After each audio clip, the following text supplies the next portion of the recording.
Hello, I'm Danny Barnes with the CCAA, and I'm joined right now by the head coach of the Humboldt women's basketball team, Michelle Bento-Jackson. Coach, how are you doing today? I'm good, Danny. Thanks. How are you? Very good. Well, I just like to hear a little about your Lumberjacks team. We're a little ways into the season right now. You guys have played 8 games. You're 4-4 and 2-2 in the CCAA. I'd like to just, like I said, get a little update on how your team's been going and how you feel your team's been to this point of the season. Not necessarily just record based, but just overall, we've been a little bit up and down, to be honest with you. I feel like each game has definitely been a new and a different learning experience for us, which is not a bad thing. One of our biggest struggles has just been kind of finishing off games. We've been losing leads, and we just have to, just kind of mature as a team and learn from these experiences and obviously try to fix the problems, but keeping leads and extending leads and finishing games is something that we just haven't accomplished yet, and we really need to get over that hump.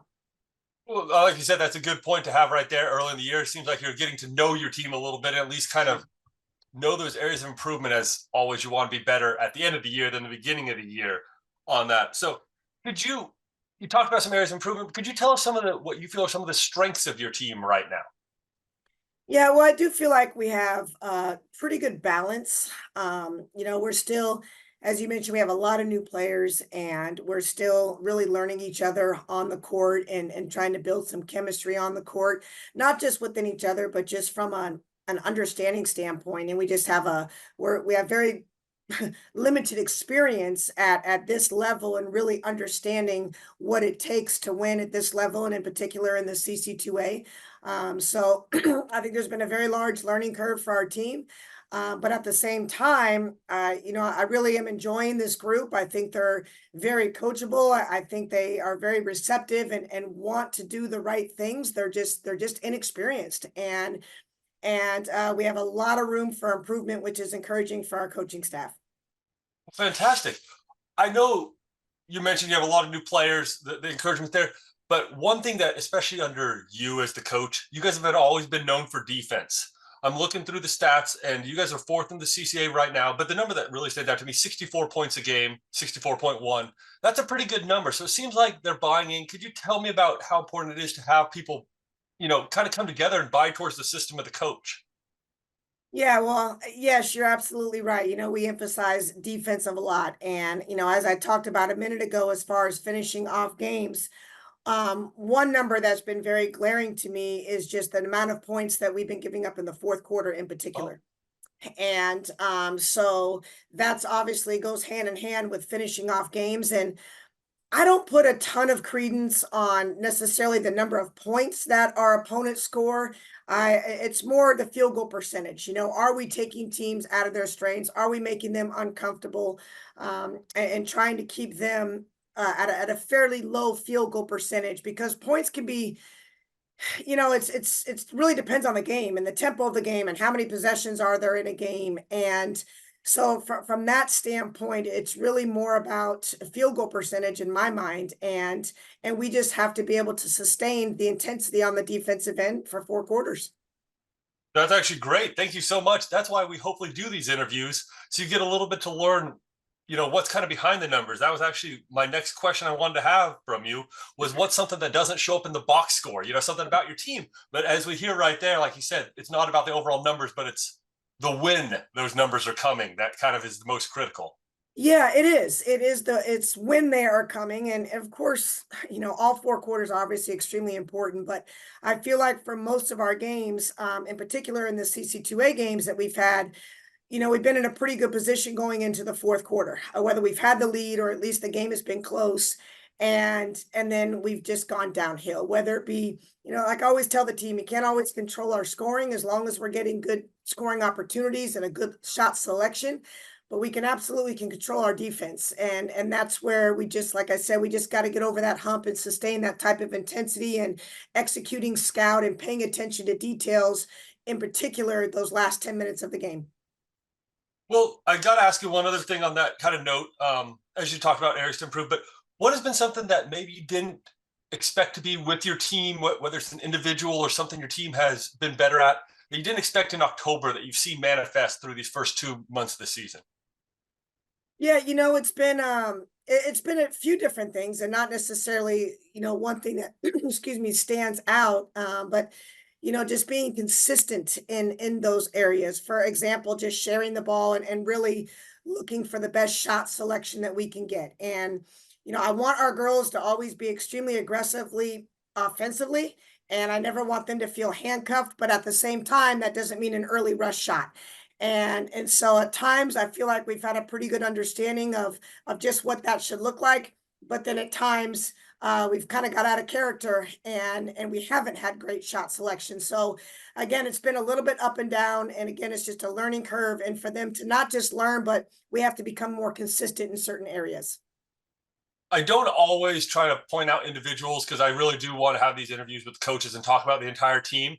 But Right. I got to make a quick mention of Amelia Long. She's Yeah. actually the national leader in steals right now. Over 4.5 steals per game, almost two more than anybody else in the CCA. Could you maybe mention about her addition to the team and what she's bringing to the Lumberjacks? She's been huge for us. I mean, there's no secret there. I mean, as you know, she was on the women's soccer team. She was, I believe, newcomer of the year in the CC2A, and she jumps over to the basketball side of things. And I believe she had 2 or 3 practices under her belt before she played in that first game with us.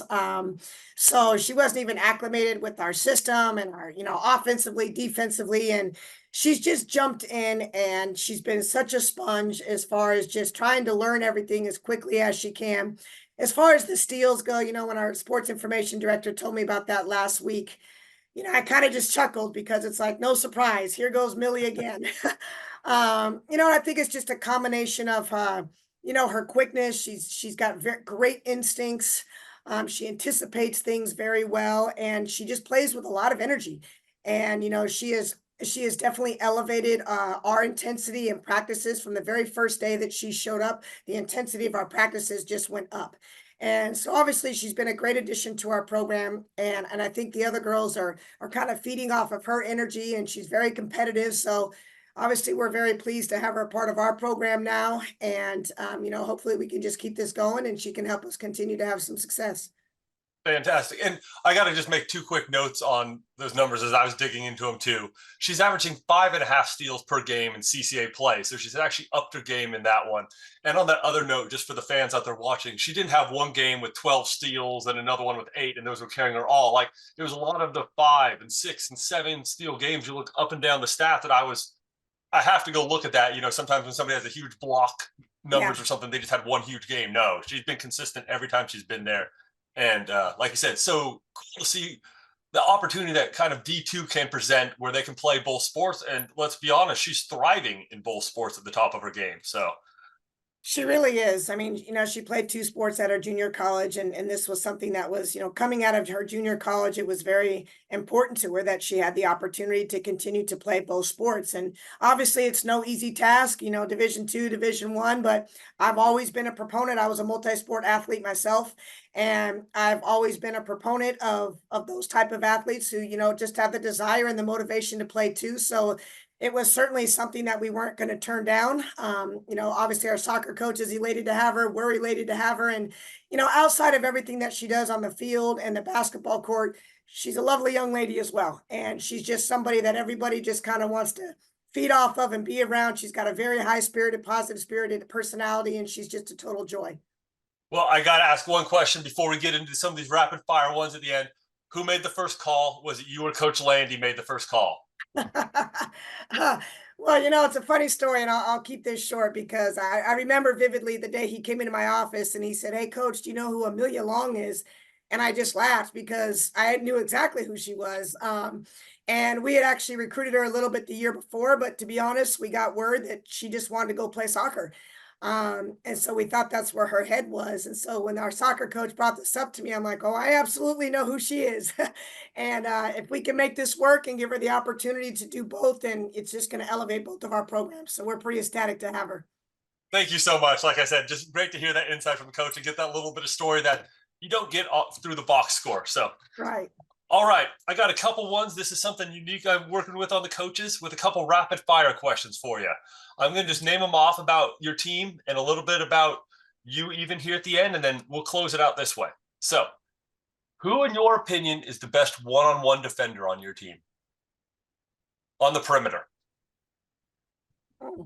I'm going to go with Amelia Long. Understood on that one. Who is the best rebounder? Yes. I would put Madison Rubino in that category. I like it. Would you rather score 90 as a team or hold the other team below 50? Oh, you know my answer there. Hold the other team below 50. Where is the hardest spot to play in the CCAA on the road? Great question.